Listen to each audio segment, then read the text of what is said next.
मैंने सुना है एक बहुत पुराना वृक्ष था। आकाश में सम्राट की तरह उसके हाथ फैले हुए थे। उस पर फूल आते थे तो दूर दूर से पक्षी सुगंध लेने आते। उस पर फल लगते थे तो तितलियां उड़ती। उसकी छाया, उसके फैले हाथ, हवाओं में उसका वो खड़ा रूप आकाश में बड़ा सुंदर था। एक छोटा बच्चा उसकी छाया में रोज खेलने आता था। उस बड़े वृक्ष को उस छोटे बच्चे से प्रेम हो गया। बड़ों को छोटों से प्रेम हो सकता है अगर बड़ों को पता ना हो कि हम बड़े। वृक्ष को कोई पता नहीं था कि मैं बड़ा हूं। ये पता सिर्फ आदमी को होता है, इसलिए उसका प्रेम हो गया।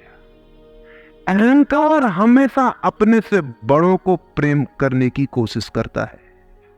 अहंकार हमेशा अपने से बड़ों से संबंध जोड़ता है। प्रेम के लिए कोई बड़ा छोटा नहीं, जो आ जाए उसी से संबंध जुड़ जाता है। वो एक छोटा सा बच्चा खेलता आता था उस वृक्ष के पास। उस वृक्ष का उससे प्रेम हो गया, लेकिन वृक्ष की शाखाएं ऊपर थीं, बच्चा छोटा था, तो वृक्ष अपनी शाखाएं उसके लिए नीचे झुका था ताकि वो फल तोड़ सके, फूल तोड़ सके। प्रेम हमेशा झुकने को राजी है, अहंकार कभी भी झुकने को राजी नहीं। अहंकार के पास जाएंगे तो अहंकार के हाथ और ऊपर उठ जाएंगे ताकि आप उन्हें छू ना सके, क्योंकि जिसे छू लिया जाए वो छोटा आदमी है।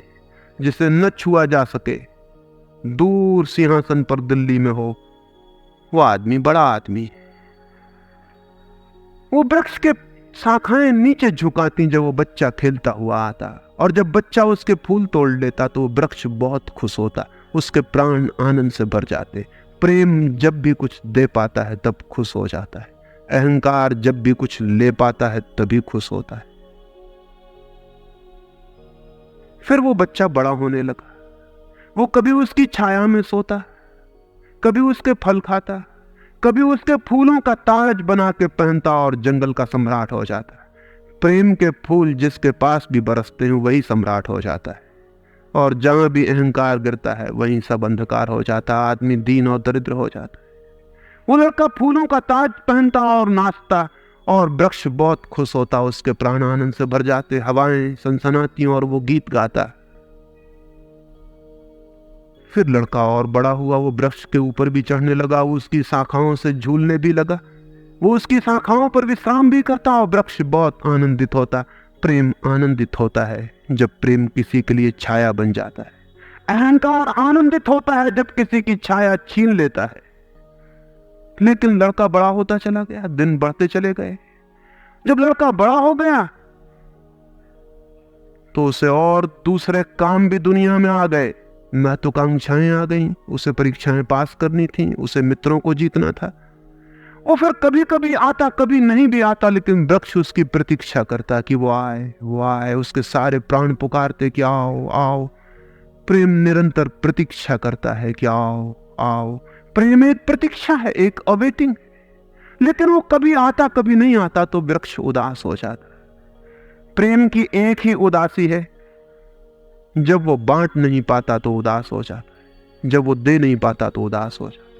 वो प्रेम की एक ही धन्यता है कि जब वो बांट देता है, लुटा देता है, तो आनंदित हो जाता है। फिर लड़का और बड़ा होता चला गया, और वृक्ष के पास आने के दिन कम होते चले गए। जो आदमी जितना बड़ा होता चला जाता है, महत्वाकांक्षा के जगत में प्रेम के निकट आने की सुविधा उतनी ही कम होती चली जाती है। उस लड़के की एम्बिशन, महत्वाकांक्षा बढ़ रही थी। कहां वृक्ष, कहां जाना। फिर एक दिन हवा से निकलता था तो वृक्ष ने उसे कहा, सुनो। हवाओं में उसकी आवाज गूंजी कि सुनो, तुम आते नहीं, मैं प्रतीक्षा करता हूं, मैं तुम्हारे लिए प्रतीक्षा राह करता हूं, राह देखता हूं, बाट जोता हूं। उस लड़के ने कहा, क्या है तुम्हारे पास जो मैं आऊं? मुझे रुपए चाहिए। हमेशा अहंकार पूछता है कि क्या है तुम्हारे पास जो मैं आऊं।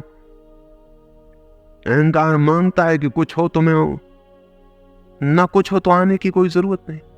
अहंकार एक प्रयोजन है, एक पर्पस है। प्रयोजन पूरा होता हो तो मैं आऊं, अगर कोई प्रयोजन ना हो तो आने की जरूरत क्या है। और प्रेम निष्प्रयोजन है। प्रेम का कोई प्रयोजन नहीं, प्रेम अपने में ही अपना प्रयोजन है, वो बिल्कुल पर्पजलेस। वृक्ष तो चौंक गया, उसने कहा कि तुम तभी आओगे जब मैं कुछ तुम्हें दे सकूं। मैं तुम्हें सब दे सकता हूं, क्योंकि प्रेम कुछ भी रोकना नहीं चाहता। जो रोक ले वो प्रेम नहीं है। अहंकार रोकता है, प्रेम तो बेशर्त दे देता। लेकिन रुपए मेरे पास नहीं है, ये रुपए तो सिर्फ आदमी की इजाद है, वृक्षों ने ये बीमारी नहीं पाली है। वृक्ष ने कहा इसलिए तो हम इतने आनंदित होते हैं, इतने फूल खिलते हैं, इतने फल लगते हैं, इतनी बड़ी छाया होती है, हम इतना नाचते हैं आकाश में, हम इतने गीत गाते हैं, पक्षी हम पर आते हैं और संगीत का कलरव करते हैं, क्योंकि हमारे पास रुपए नहीं। जिस दिन हमारे पास भी रुपए हो जाएंगे, हम भी आदमी जैसे दीनहीन मंदिरों में बैठ के सुनेंगे कि शांति कैसे पाई जाए, प्रेम कैसा पाया जाए। नहीं नहीं, हमारे पास रुपए नहीं है। तो उसने कहा फिर मैं क्या हूं तुम्हारे पास, जहां रुपए हैं मुझे वहां जाना पड़ेगा, मुझे रुपयों की जरूरत है। अहंकार रुपया मांगता है, क्योंकि रुपया शक्ति है, अहंकार शक्ति मांगता है। उस वृक्ष ने बहुत सोचा, फिर उसे ख्याल आया तो तुम एक काम करो, मेरे सारे फलों को तोड़ के ले जाओ और बेच दो तो शायद रुपए मिल जाएं। और उस लड़के को भी ख्याल आया, वो चढ़ा और उसने सारे फल तोड़ डाले, कच्चे भी गिरा डाले, शाखाएं भी टूटी, पत्ते भी टूटे, लेकिन वृक्ष बहुत खुश हुआ, बहुत आनंदित हुआ। टूट के भी प्रेम आनंदित होता है, अहंकार पाके भी आनंदित नहीं होता, पाके भी दुखी होता है। और वो लड़के ने तो धन्यवाद भी नहीं दिया पीछे लौटकर, लेकिन उस वृक्ष को पता भी नहीं चला, उसे तो धन्यवाद मिल गया इसी में कि उसने उसके प्रेम को स्वीकार किया और उसके फलों को ले गया और बाजार में बेचा। लेकिन फिर वो बहुत दिनों तक नहीं आया। उसके पास रुपए थे और रुपयों से रुपए पैदा करने की वो कोशिश में लग गया था, वो भूल गए। वर्ष बीत गए और वृक्ष उदास है और उसके प्राणों में रस बह रहा है कि वो आए उसका प्रेमी और उसके रस को ले जाए, जैसे किसी माँ के स्तन में दूध भरा हो और उसका बेटा खो गया हो, और उसके सारे प्राण तड़प रहे हो कि उसका बेटा कहाँ है, जिसे वो खोजे, जो उसे हल्का कर दे, निर्भर कर दे। ऐसे वो वृक्ष के प्राण पीड़ित होने लगे कि वो आए आए आए, उसकी सारी आवाज यही गूंजने लगी कि आओ।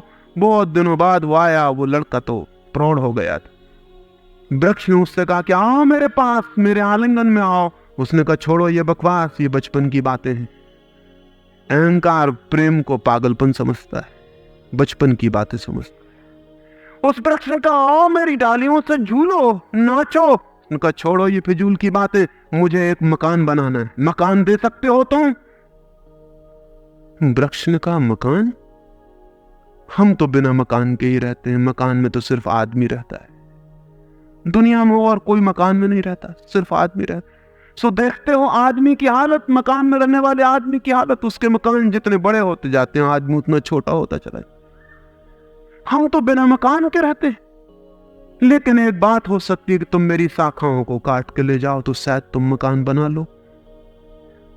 और वो प्रौढ़ कुल्हाड़ी लेकर आ गया और उसने उस वृक्ष की शाखाएं काट डाली। वृक्ष एक ठूंठ रह गया नंगा, लेकिन वृक्ष बहुत आनंदित था। प्रेम सदा आनंदित है, चाहे उसके अंग भी कट जाएं, लेकिन कोई ले जाए, कोई ले जाए, कोई बांट ले, कोई सम्मिलित हो जाए, साझीदार हो जाए।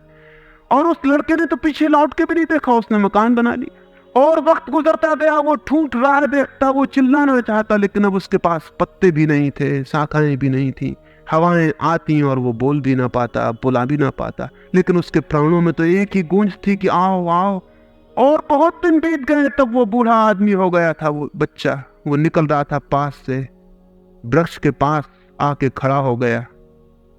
तो वृक्ष ने पूछा क्या कर सकता हूं और मैं तुम्हारे लिए, तुम बहुत दिनों बाद आए। उसने कहा तुम क्या कर सकोगे, मुझे दूर देश जाना है धन कमाने के लिए, मुझे एक नाव की जरूरत है। तो उसने कहा तुम मुझे और काट लो तो मेरे इस पीड़ से नाव बन जाएगी और मैं बहुत धन्य होऊंगा कि मैं तुम्हारी नाव बन सकूं, तुम्हें दूर देश ले जा सकूं। लेकिन तुम जल्दी लौट आना और सकुशल लौट आना, मैं तुम्हारी प्रतीक्षा करूंगा। और उसने आरे से उस वृक्ष को काट डाला। तब वो एक छोटा सा ठूंठ रह गया और वो दूर यात्रा पर निकल गया। और वो ठूंठ भी प्रतीक्षा करता रहा कि वो आए आए, लेकिन अब उसके पास कुछ भी नहीं देने को, शायद वो नहीं आएगा, क्योंकि अहंकार वहीं आता है जहां कुछ पाने को है। अहंकार वहां नहीं जाता जहां कुछ पाने को नहीं।